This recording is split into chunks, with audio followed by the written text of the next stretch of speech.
Queridos irmãos, esse silêncio nos faz tão bem que a gente tem vontade de prolongar um pouquinho mais esses momentos de total ligação com os amigos espirituais. Nós pedimos a Jesus para iniciar a nossa reunião, podendo usufruir desta paz que o Cristo nos traz, que os trabalhadores do Mestre proporcionam para todos nós. E interessante que Jesus, quando nos falou sobre a paz, ele nos disse que a paz dele, ele nos daria, mas não como o mundo a conhecia. E em outro momento, Jesus também nos fala da paz de uma maneira, para nós que temos dificuldade, um vocabulário tão limitado, uma significação das palavras tão limitada, quando Jesus falou também sobre a paz e falou: eu não vim trazer a paz, mas sim a espada.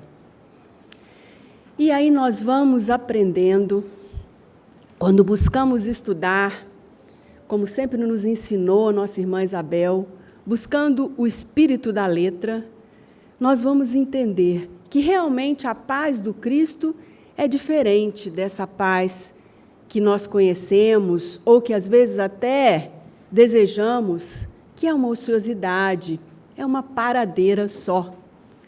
Nós vamos aprender que a paz de Jesus está dentro de nós e não num ambiente quietinho, num dia de feriado, calminho. A paz está a todo momento à nossa disposição, mesmo no lugar mais tumultuado, nas maiores dificuldades, porque a paz do Cristo se faz dentro de nós. E quando Jesus nos falou sobre a espada, é exatamente quando ele nos ensina que a paz que nós buscamos e devemos ter e precisamos dela é a espada renovadora, uma espada da guerra que nós fazemos e empreendemos contra o mal. É uma espada que vem renovar as nossas emoções. É uma espada que tem que ser utilizada dentro de nós. Porque é exatamente com o uso dela é que nós vamos vencer o que temos ainda dentro de nós de tão negativo, que normalmente, a maioria das vezes, na sua grande totalidade, é capitaneada pelo orgulho, pelo egoísmo, pela maldade, pelo interesse, pela dificuldade que temos ainda de servir ao próximo, de nos disponibilizarmos. Então, o grande campo de batalha, de luta, onde nós precisamos usar a espada que vai trazer para nós a paz, é no nosso íntimo. É a batalha contra o nosso eu, contra as nossas emoções cristalizadas no egoísmo, no orgulho, contra aqueles sentimentos ou aqueles desejos que fomos cultivando ao longo do tempo, onde nós desconhecíamos o verdadeiro sentido do Evangelho de Jesus, onde desconhecíamos o verdadeiro sentido do que é ser cristão. E é interessante que existe uma mensagem de Emmanuel que ele nos fala que é necessário, ou que nós busquemos como plano de combate íntimo, onde nós vamos buscar esse plano de combate íntimo é no Evangelho do Cristo. E nós vamos aprender que as armas que nós vamos usar são as armas do amor, as armas da compreensão, porque são exatamente elas que vencem aquelas nossas más tendências, aquelas emoções tão terrenas que nós costumamos e nós nos habituamos a cultivar dentro de nós. E quando nós aqui nos encontramos, e encontramos esse ambiente que nos recebe, podemos dizer assim, de forma tão acolhedora, os amigos espirituais preparam com essa paz que a gente tem vontade de ficar ligado, é porque exatamente nesse momento nós estamos numa luta íntima para vencer os pensamentos negativos, as emoções que nos adoecem, que nos entristecem. Buscamos aqui, nesse momento, as emoções que nos elevam, as vibrações que curam os nossos problemas físicos e os nossos problemas espirituais. Nesses momentos que nós aqui nos encontramos, nós buscamos a nossa ligação com Jesus, nosso Mestre Maior. E aí, nós, naturalmente, nos sentimos em paz, apesar da grande batalha que empreendemos no nosso íntimo. E essa força para que essa batalha aconteça todos os dias, todos os momentos, para que, num certo tempo, que não demore muito, nós tenhamos essa vitória do bem dentro de nós, o bem vencendo o mal, a serenidade vencendo a violência, a fraternidade vencendo o egoísmo, nós, então, poderemos ser verdadeiramente discípulos da Boa Nova. E nós, então, vamos ter dentro de nós, constantemente, em qualquer momento, em qualquer hora, em qualquer situação, em qualquer lugar, a paz que o Cristo nos deixou. Vamos juntos, nesses momentos, estudar um pouquinho mais do Evangelho de Jesus, através do estudo que o nosso irmão Irie nos traz, e com essa bagagem, com mais um pouquinho dessa bagagem, vamos estabelecendo o nosso plano de combate íntimo, para que nós, todos nós, sejamos vitoriosos nesse combate íntimo, nesse combate em que nós buscamos a vitória, mas não é só a nossa vitória, é a vitória do bem para com todas as pessoas que estão perto de nós, que compartilham da nossa caminhada. E é movidos nessa emoção, movidos com esse sentimento, que nós iniciamos a nossa reunião e pedimos a Jesus, nosso Mestre Maior, que ampare a todos nós, dando-nos a todos condições de entender as verdades eternas e, acima de tudo, de procurar cada dia mais vivenciá-las no nosso dia a dia. Que o Mestre ampare a todos nós.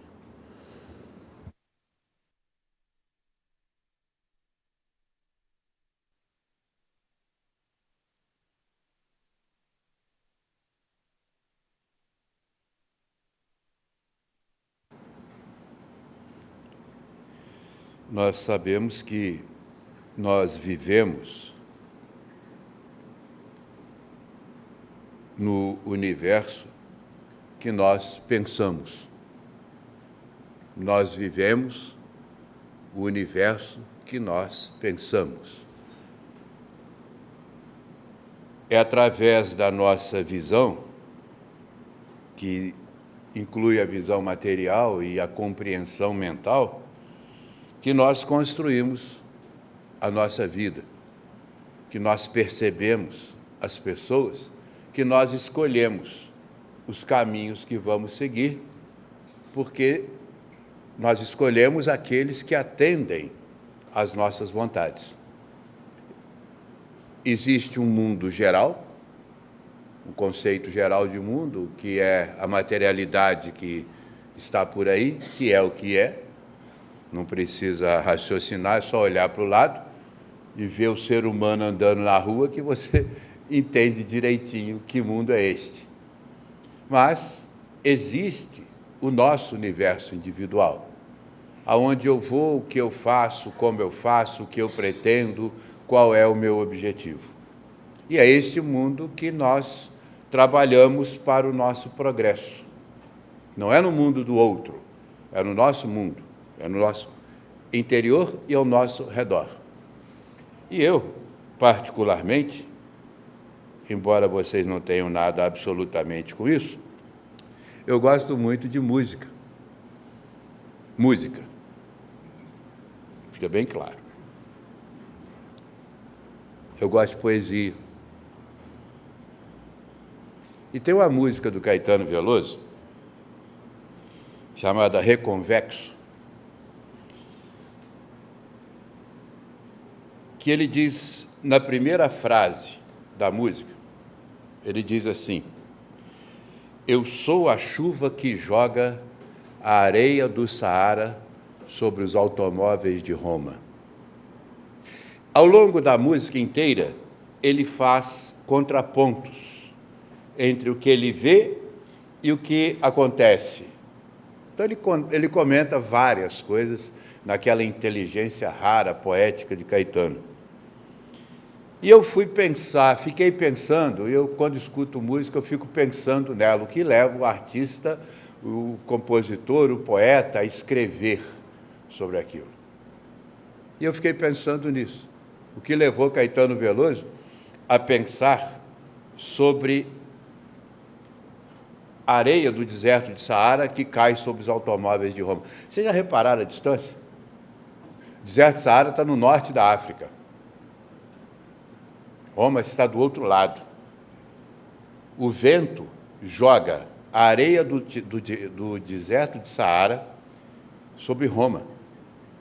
Enche, cobre os carros da Itália. Não é só Roma, não, da Itália inteira.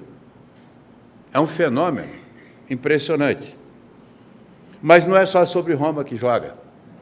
O vento vai levar essa poeira, essa areia, não é poeira, é areia, até o leste da Europa.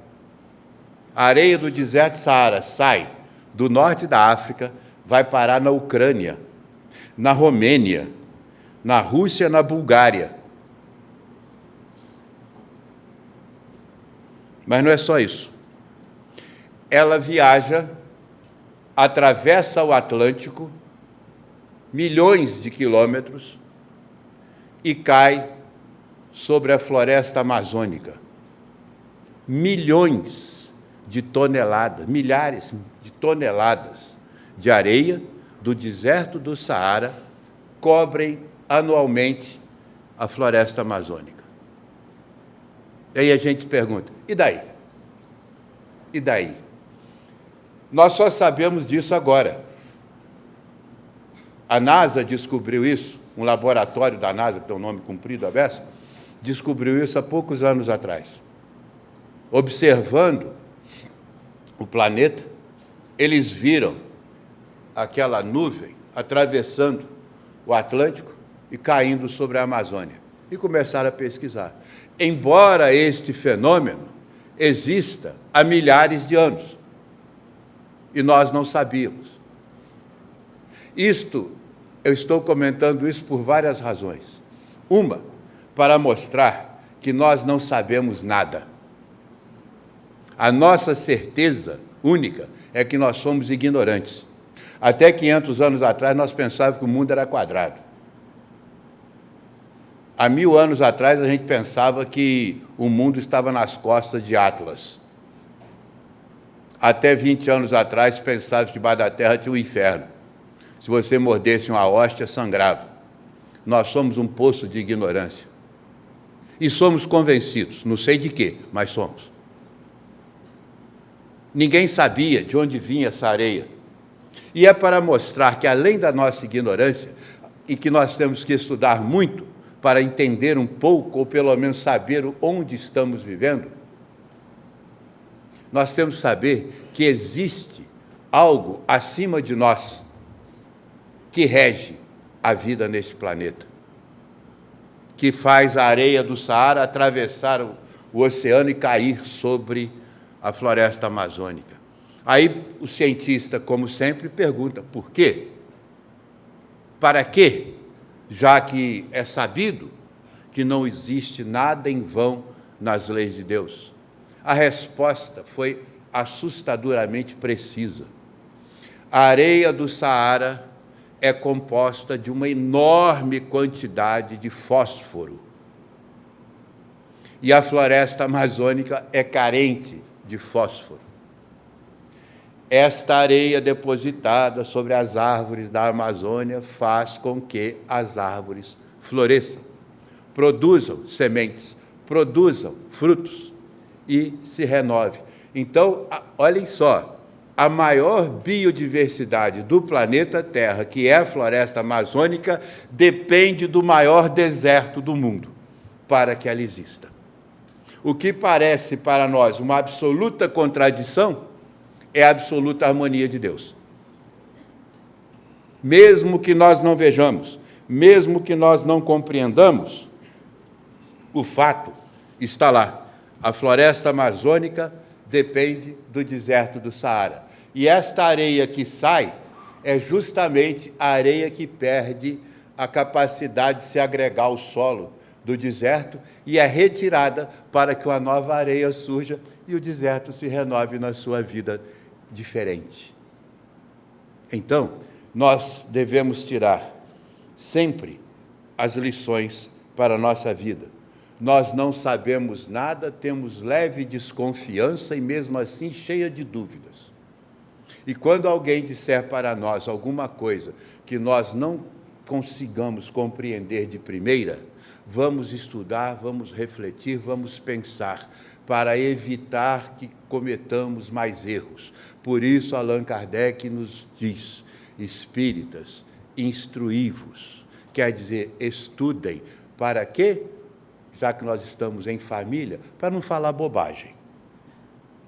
Como andamos falando bobagens homéricas, quer dizer, clássicas, gregas, nessa última campanha, comparando um determinado candidato a Jesus Cristo. Isso é um absurdo, isso é medieval. Nós estamos no século XXI. Nós estamos vivendo a era do Espírito, nós não podemos pronunciar o nome do Pai em vão. Banalizar a tarefa de Jesus. Isso chega a esbarrar no ridículo. Banalizar a mensagem do Cristo. Nós precisamos ter muita responsabilidade com o que Jesus nos ensinou. Muita responsabilidade, porque sem este ensinamento, nós não passamos de orangotango na caverna, fazendo fogo com pedra lascada. Porque sem o cristianismo, nós não somos nada. Tanto que nós não somos que, quando nós olhamos a nossa história, nós ficamos envergonhados de termos cometido as atrocidades que cometemos. Esta areia que atravessa o Saara é o exemplo da ordem divina. É o exemplo de que existe uma ordem que nós não compreendemos, regendo este paraíso chamado Terra, que nós tanto nos empenhamos para destruir, por puro egoísmo. E é preciso que nós prestemos atenção para a nossa vivência espiritual e comecemos a viver como espíritos encarnados e não como almas perdidas num planeta a viver de maneira atabalhoada e inconsequente. É justa essa maneira atabalhoada e inconsequente que nos trouxe até esta encarnação com tantos problemas que cada um de nós tem. Todos esses problemas são resultantes do nosso mau uso nas vidas anteriores. E nesta, lá para trás também. Então, nós precisamos compreender que a vida espiritual é feita a areia do Saara que cai sobre os automóveis de Roma. Nós não sabíamos, mas ela existe. Nós não a vemos, mas ela está presente. Nós não compreendemos o mecanismo do vento que atrás naquele determinado dia do ano, que lança essa areia sobre os céus da Ucrânia. Mas ela existe. Então, se não por compreensão, por inteligência, nós precisamos começar a pensar na nossa existência espiritual. Elevar as nossas emoções do chão para os céus, lá elas se renovam e descem à terra purificadas. Nós precisamos começar, já tardiamente, começar a viver como espíritos encarnados, nascidos do amor paternal, maternal, para o progresso espiritual. Deixar de lado as mesquinharias, os interesses infelizes para os prazeres momentâneos que dificultarão a nossa caminhada, e nós sabemos disso. E nós sabemos quais são esses interesses, para marcharmos dentro de uma linha moral mais elevada.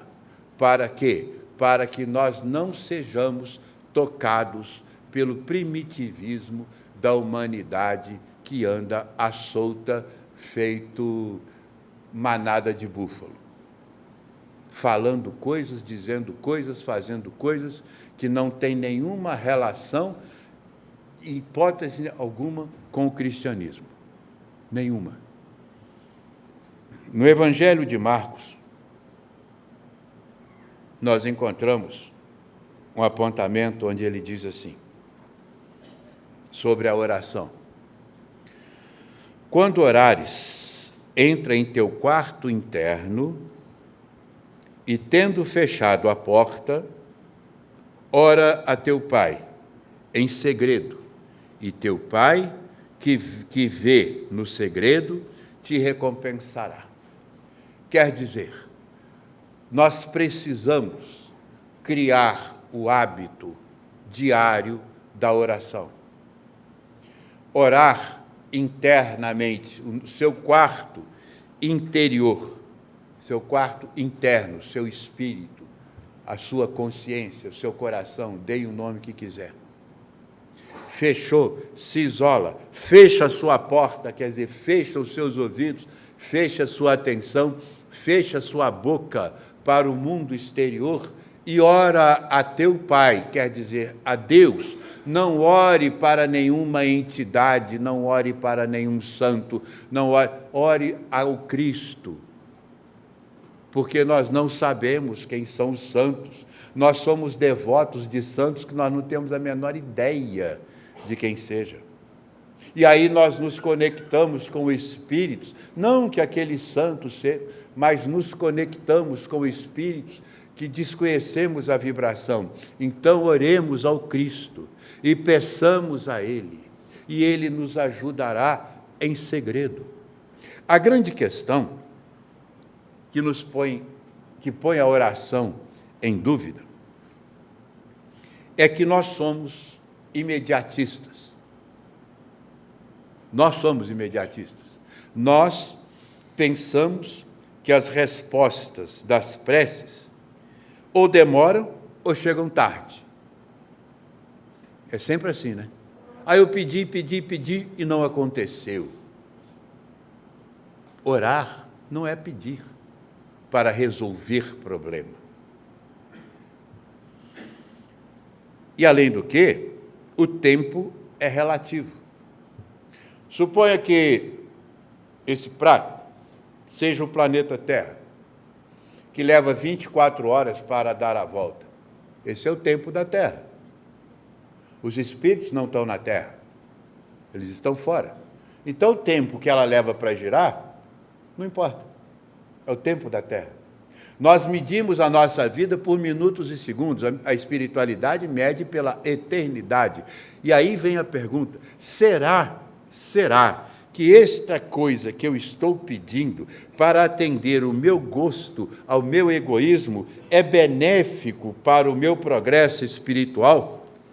Será que fará bem para o meu caminhar evolutivo o atendimento deste pedido? É um pedido egoísta, é um pedido imediatista. Nós queremos tudo de imediato, enquanto a espiritualidade, o Pai, Deus, nos trabalha, nos prepara para a eternidade. A Alda falou aqui de felicidade. Nós vivemos perguntando: é possível ser feliz na Terra? Não, claro que não. Claro por quê? Claro por quê? Por que não? Porque a felicidade... Felicidade o quê? Felicidade é o quê? Felicidade é eu ter tudo. Isso não é felicidade, isso é egoísmo. Você vai ter tudo para fazer o quê? Você vai ter uma casa na Suécia, ou na Holanda, ou no México, Casa na praia, casa na montanha, quem vai curtir é o caseiro. Você não vai ter tempo de ir lá, porque é uma em cada lugar. Eu queria ter milhões no banco. Para quê? Você não vai poder gastar tudo. E vai ter o imposto de renda te comendo uma fortuna por ano. Você vai ficar injuriado.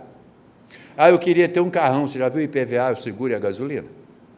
Nós achamos que felicidade é possuir coisas. E não é. Não significa que não tê-las não nos faz feliz, mas significa que deve haver um equilíbrio. Nós devemos ter o necessário para viver confortavelmente. E este conforto tem um equilíbrio. É o equilíbrio que chega à não perturbação da emoção. É difícil, é muito difícil. A felicidade, ela existe na Terra, ela não existe plenamente, porque só nos mundos mais ou muito evoluídos há felicidade. Mas, próximo da Terra, existem planetas onde não existem problemas pessoais. Imaginem bem, você não ter problema. A sua tarefa é auxiliar os planetas infelizes como a Terra. Olha só. Homens de boa vontade. Lembra que Jesus fala no Pai Nosso? É o que nós devemos ser. E a felicidade para nós, ela existe na medida em que nós caminhamos para corrigirmos-nos. Na medida em que nós nos corrigimos, nós vamos nos fazendo mais felizes. Ou vamos nos fazendo felizes, porque nós deixamos de ter problemas, ou de criar problemas para os outros que convivem conosco, e o nosso ambiente fica um ambiente pacífico.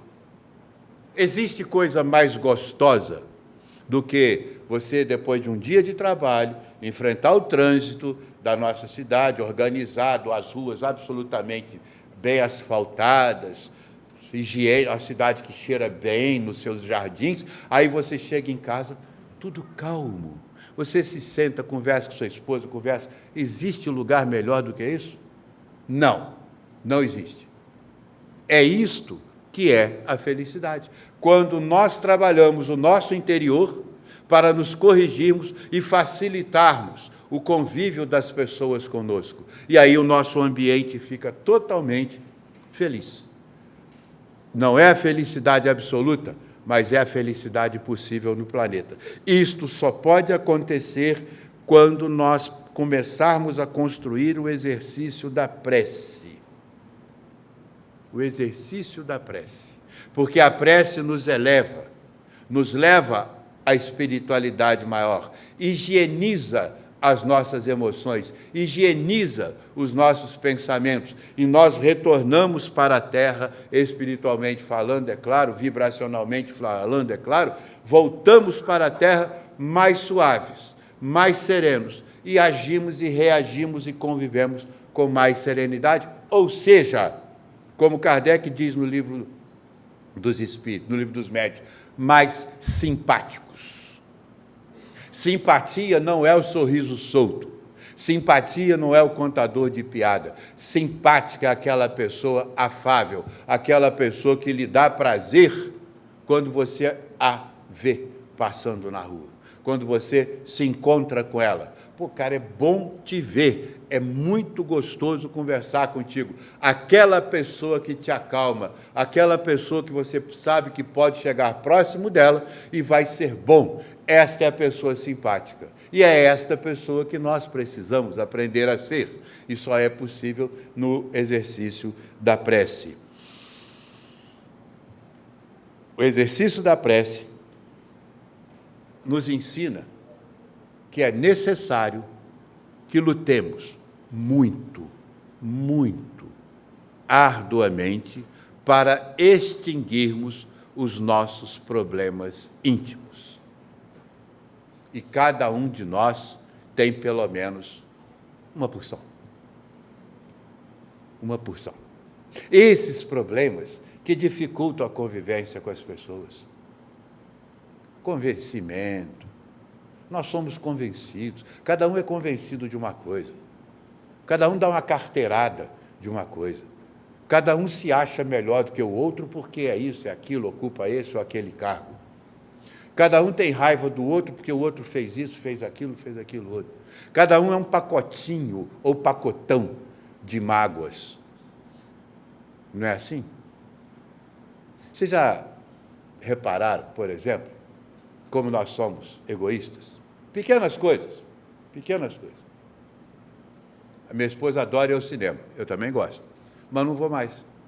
Você está no cinema, aquele escurinho gostoso, pipoquinha, refrigerante, o miserável, na frente, liga o celular para mandar mensagem, para postar uma foto da cara feia dele no cinema. Olha como ele é importante. O mundo quer vê-lo no cinema. E ele perturba o sossego da gente para mostrar a cara feia dele no cinema. E está escrito lá, é proibido o uso de celular. Isso é o quê? É egoísmo.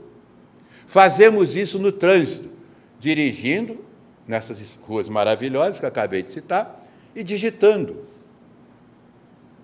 Dirigindo e digitando, porque nós somos importantes, precisamos mandar mensagens para salvar o mundo. Eu sou um escritor importantíssimo. Não, mas dá para fazer. Dá. Só você que acha. Todos os especialistas do mundo dizem que é impossível. Mas você acha, até causar um acidente. Aí causou o acidente. Diz assim, ô Deus, eu rezei hoje, só deixou acontecer isso comigo? A culpa é de Deus.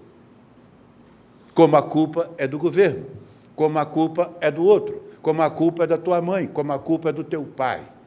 O exercício da prece nada mais é do que a nossa reconexão com a espiritualidade maior, para que ela nos dê resistência, nos transmita, nos encharque, nos umidifique com as suas bênçãos, para que nós corrijamos os nossos defeitos. E, através desta corrigenda, nós melhoremos a nossa maneira de ser e influenciemos beneficamente o mundo. É assim. Nada mais é do que isto.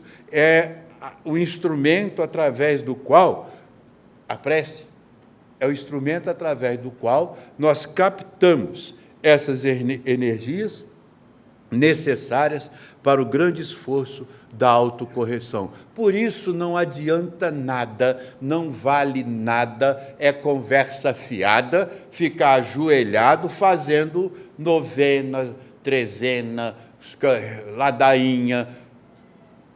Não adianta nada. Porque se a prece não é autocorreção, é falação. É discurso de político. Não vai levar a lugar nenhum, a não ser encher a paciência. Por isto, por ser uma autocorreção, por ser um esforço íntimo, foi difícil para as religiões antigas ensinar este exercício. A oração como forma de autocorreção. Então, o que as religiões fizeram? Inventaram as penitências. Vamos fazer uma procissão em homenagem ao São não sei o quê, que aí ele nos ajuda a melhorar a situação assim. E vai penitência, procissão, novena, ladainha, e vai por aí afora. Penitência física.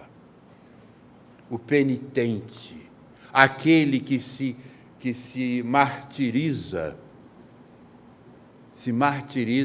para conseguir alguma coisa de Deus, como se Deus fosse um mercador de emoções. Mas por que as pessoas melhoram depois de uma martirizadazinha? Porque ela descarrega a sua adrenalina. Vou dar um exemplo.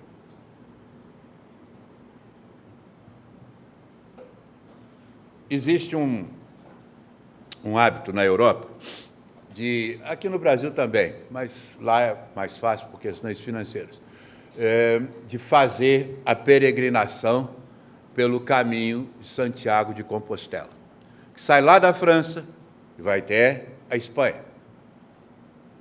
É um caminho longo, árduo, tem que ter um preparo físico muito bom, físico-financeiro muito bom para fazer o caminho. E as pessoas que o fazem, tem vários, tem o caminho completo, tem um pedacinho do caminho, tá, vai de acordo com o tamanho do pecado, por aí, mais ou menos. Igual você pode fazer aqui no Brasil, você pode ir a Aparecida do Norte, saindo de Juiz de Fora, pode sair da cidade vizinha e andar 15 minutos, também depende da fé, não é? Vai cansar pouco ou cansar muito, aqui é perigoso que é beira de estrada, vai ser atropelado, vai ver a Aparecida mais de perto, mais rápido. No caso lá de Compostela, você vai e caminha lá, uma montoeira de tempo, e realmente é prazeroso. Eu não fiz, claro que não, né? Eu fui lá na capela, vi lá a imagem de Santiago, é um comércio genial, espetacular. Santiago fatura uma grana com os peregrinos. Tem uns biscoitinhos ótimos lá, mas tudo bem, vou voltar aqui para o caminho de Santiago. Eu fico me perdendo nas guloseimas, que é muito bom. Por que a caminhada até Santiago é uma reflexão espiritual? Por algumas razões, mas por algumas básicas. Primeiro, que te leva ao limite do esgotamento físico. E quando as suas forças estão esgotadas, você se lembra de quem? Deus. Segundo, solidão. Quando você está sozinho, se lembra de Deus. Meu Deus, por que eu estou sozinho? Você pediu para ficar sozinho. Você vive reclamando que está cheio de gente, ficou sozinho, agora está reclamando. Terceiro, geralmente, quem faz esse caminho está à procura da tal espiritualidade como se ela existisse lá. A solidão, o cansaço e o esforço físico te projetam para onde? Para cima. Para cima. Aí você vê o seu limite humano. E aí pensa em Deus. E quando você chega na praça da cidade, que é uma coisa arquitetonicamente maravilhosa, aí é o prazer absoluto. Aí se joga no chão, ajoelha e chora. E acha que é fé. Depois volta para casa, orgulhoso porque fez o caminho de Santiago. E nos próximos 10 anos só vai falar isso. Vai encher a paciência de todo mundo porque fez o caminho de Santiago. Você já fez? Não. Então você não sabe o que é sofrer. Eu fiz. E ficou orgulhoso de novo. Não serviu para nada a não ser um turismo de peregrino. Medieval. E a corrigenda interna? E a melhoria interna? Nenhuma. Talvez algumas. Ficou mais manso, viu que não é tão forte, viu que a energia acaba, viu a morte de perto. Aí alguns limites. Mas, de fato, autocorreção? Nenhuma. Então, a prece é exatamente esse exercício de quando nós nos sentimos fragilizados. Nós pedimos alguma coisa para Deus. Isto não acontece, nós achamos que somos abandonados. Não é assim? Quem já perdeu um ente querido, às vezes com idade avançada, doente, e a gente acha que Deus nos abandonou. E aí nós paramos, passado aqueles dias, aquele tempo de tristeza, de saudade, de incompreensão, e aí nós paramos e pensamos assim, caramba, mas a saúde dele estava assim, a idade era essa, foi melhor. Quando nós passamos por saculejos na nossa vida, tempestades na nossa vida, nós sempre achamos que Deus nos abandonou, virou as costas e nós estamos entregues a todo tipo de má sorte. Tudo se acalma, relaxa, e nós paramos e pensamos assim, engraçado, não sei porquê, mas depois dessa crise, dessa confusão, eu estou melhor. Porque sempre acontece que a providência divina nos concede o melhor. Nunca, jamais o pior. Nós podemos não compreender de pronto, mas com o tempo, com a maturidade, com o estudo, com o entendimento, nós começamos a perceber que a vida começou a ter um outro sentido a partir daquele evento, a partir daquele momento. Um exemplo: pessoas, famílias que recebem filhos portadores de algumas deficiências, como tem sido tão comum. Vem o impacto, quando se descobre a deficiência do filho. A família se questiona, se pergunta, e agora, de repente, tudo se suaviza, tudo se normaliza, tudo se acalma, e a mãe e o pai dizem assim: essa criança trouxe para mim uma nova visão de mundo, deu um novo sentido. Com ela, na nossa família, o amor, aí começa, novos valores. Por que isso? Por que isso? É o despertar das emoções espirituais que nós trazemos e ficam enjauladas nos nossos egoísmos, nos nossos imediatismos. E os compromissos do passado, os acordos que nós fazemos: vou descer à terra, vou me casar com a fulana, vou ter um filho, vou receber esse espírito assim, assim, assim, para ajudá-lo nesta tarefa. É isto, é esta lei, é esta regra que rege a nossa vida. E quando nós oramos, quando nós rezamos diariamente, ao iniciar o dia e ao findar o dia, deitados lá, como diz o Evangelho, no nosso quarto interior, no nosso segredo, quando nós rezamos, nós vamos ao mais alto buscar exatamente estas energias que nos levam a compreender as dificuldades que nós viveremos. Porque a prece, auxílio de Deus, o auxílio da espiritualidade, jamais tirará das nossas costas as responsabilidades que nós assumimos no passado. Jamais. A nossa cruz é nossa. Cada um tem a sua. E a minha é maior do que a de vocês, porque ela é minha. Eu sei o peso dela. E a de vocês é maior do que a minha, porque é de vocês. É assim, nós somos egoístas. Mas o auxílio, o amparo, através da prece, nos dá força e convicção, que vai transformar a nossa caminhada mais suave, mais leve, pela compreensão das coisas que nos trazem até aqui. Quando nós começamos a estudar a doutrina espírita, quando nós começamos a compreender o nosso papel neste planeta, e continuamos dia a dia fazendo prece, orando, pedindo amparo, amparo e equilíbrio, nós começamos a nos fortalecer para as jornadas de cada dia. E o mundo externo nos afeta menos. Por quê? Por milagre? Não. Por compreensão. Isto é ter fé. A fé não é uma crença. Eu tenho certeza que Deus me protege. Lógico, todo pai protege o seu filho. Mas, qual é o seu objetivo?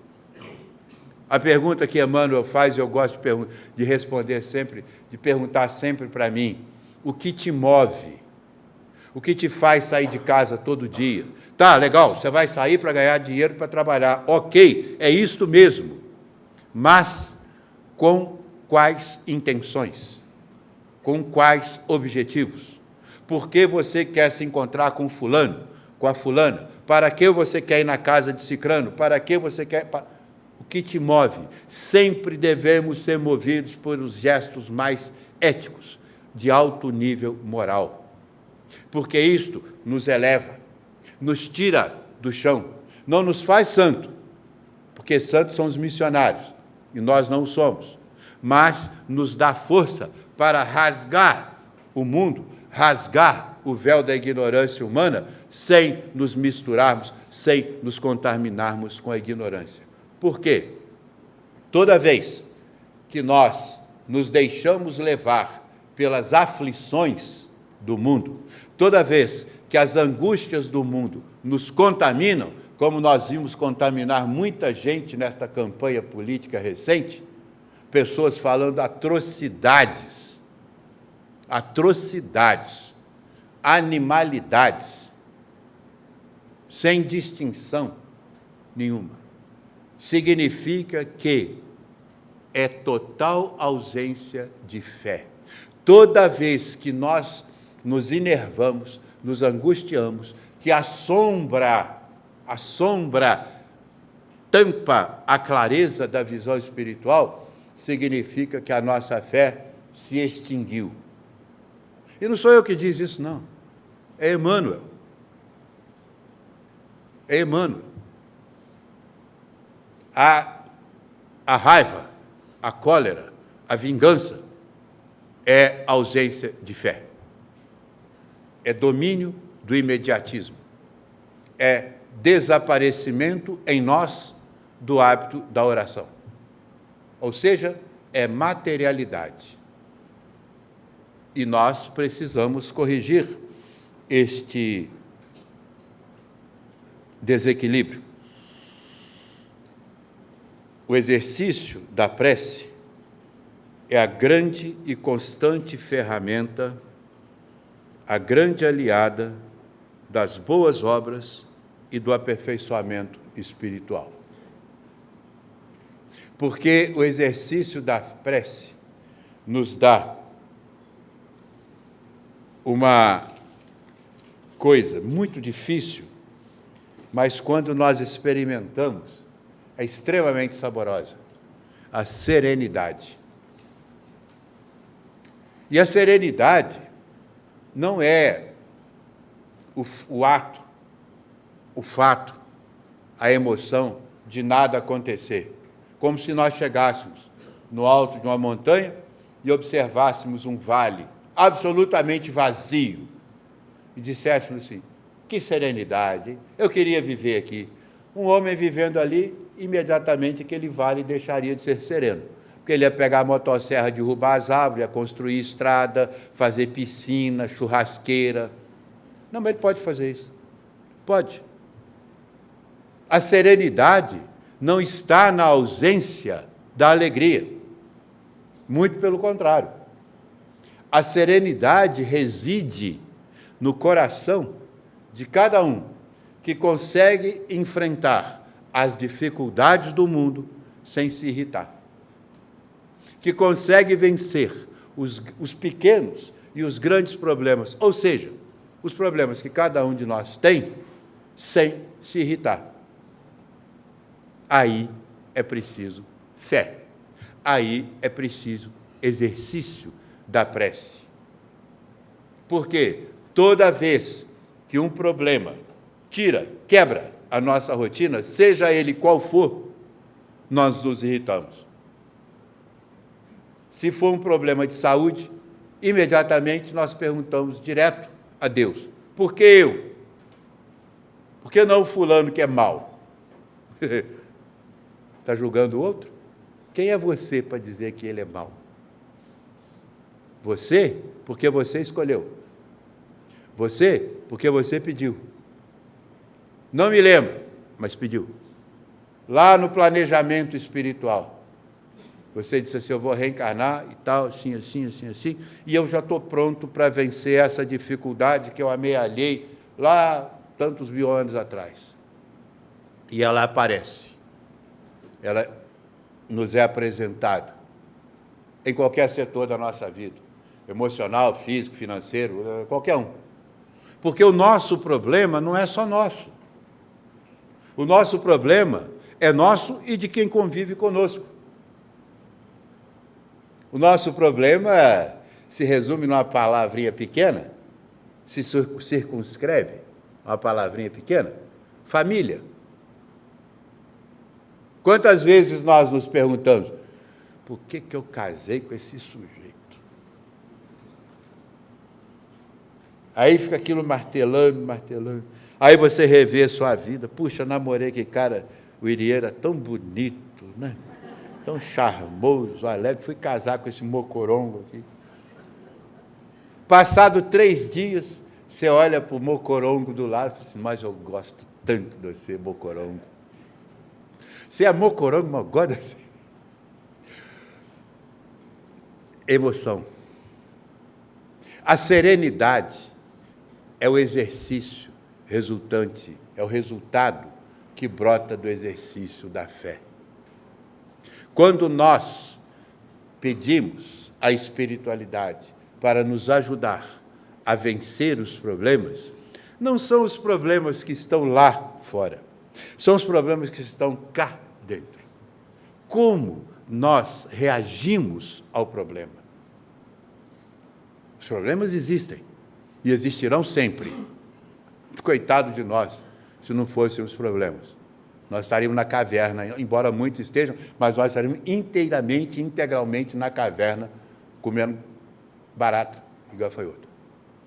Os problemas é que nos movimentam. Mas como nós reagimos ao problema? Aí é que está. Nós, cristamente, espiriticamente, precisamos aprender a reagir aos problemas com a mais profunda serenidade. Só este exercício, se é que podemos dizer só, nós já eliminamos a violência do nosso coração. Eliminando a violência, nós eliminamos o nervosismo. Eliminamos o nervosismo, nós eliminamos a antipatia. Nós eliminamos as disputas. Nós nos tornamos pessoas suaves, calmas. O mundo está de pernas para o ar como sempre esteve. Sempre esteve. E nós conseguimos passar toda a nossa encarnação por este mundo tumultuado com absoluta serenidade, sem nos macularmos com o mundo e nem magoarmos ninguém ao nosso redor. Esta é a função da prece. A prece não é um petitório para que consigamos coisas. A prece é um petitório para que sejamos pessoas melhores. Nós podemos usar a imagem que Emmanuel faz da prece. Ele diz assim, imagine uma casa completamente tumultuada, toda desorganizada, com uma família toda em crise. E aí você vai e acende uma luz, uma lâmpada. Clareou o ambiente. Isso é a prece. Resolveu os problemas? Não. Nenhum. Mas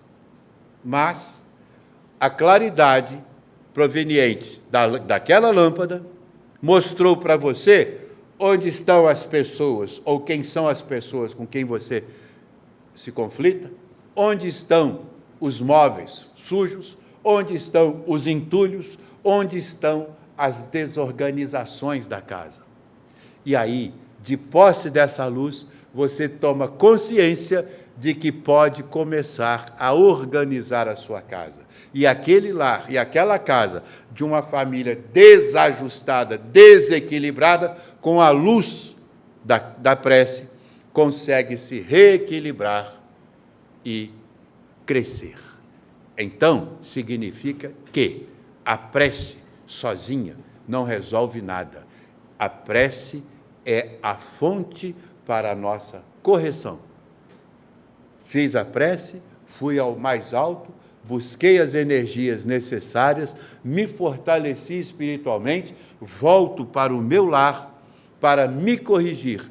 Me corrigindo, eu suavizo a vida de quem está ao meu lado e tudo flui com mais naturalidade. Por isso, Jesus disse e Mateus anotou, quando orares, entra em teu quarto interno, tendo fechado a porta, ora ao Pai em segredo, e teu Pai, em segredo, te ajudará. E o segredo é fé. Creiam sempre em Deus. Como diz a dona Isabel, Jesus existe. É nosso Pai, nosso médico e nosso amigo. e nosso irmão. Fiquemos com Deus.